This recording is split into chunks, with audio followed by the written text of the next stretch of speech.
రాజన్న సిరిసిల్ల జిల్లా వేములవాడ, కోరుట్ల పట్టణాలను కలిపే మార్గం మధ్యలో వేములవాడ నుండి 18 కిలోమీటర్ల దూరంలో చందుర్తి మండలం మాల్యాల గ్రామం ఉంది.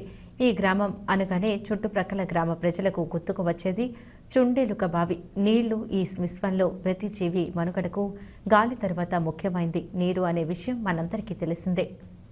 అయితే ఈ బావి యొక్క ప్రత్యేకతలు చుండెలుక కరచి చర్మ వ్యాధులు, మంటలు, దురద వంటి రోగాలకు గురైన వారు ఈ చుండెలుక బావి నీళ్లే ఔషధమని, మనుషులపై కాకుండా సాధు జంతువులకు కూడా ఈ నీళ్లు ఔషధంలాగా పనిచేస్తాయని గ్రామ ప్రజలు త్రిబుల్ ఆర్ న్యూస్ ఛానల్కు తెలిపారు.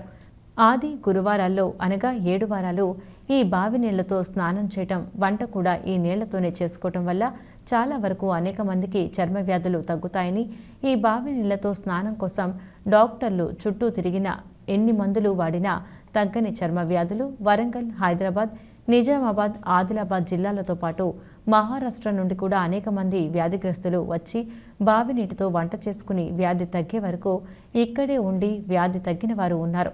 ఈ బావి ఎలా వెలిసిందని గ్రామ పెద్దలను అడగగా, వేల సంవత్సరాల క్రితం ఈ గ్రామానికి ఒక సన్యాసి స్వామీజీ భిక్షాటన చేసుకుంటూ గ్రామానికి వచ్చాడు. గ్రామానికి కాస్త దూరంగా నివాసం ఉండేవాడు.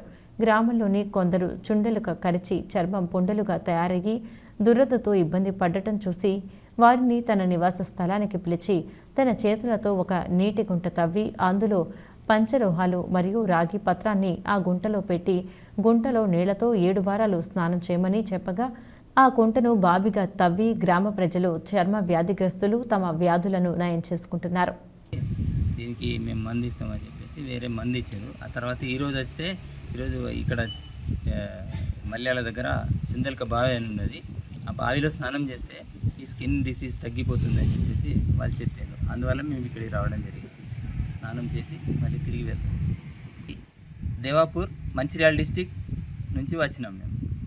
ఎలబోతారం దగ్గర చెప్పడం వల్ల ఈ చుందెలుక బావి దగ్గర స్నానం చేస్తే బాగా అవుతుందని చెప్తే ఇక్కడ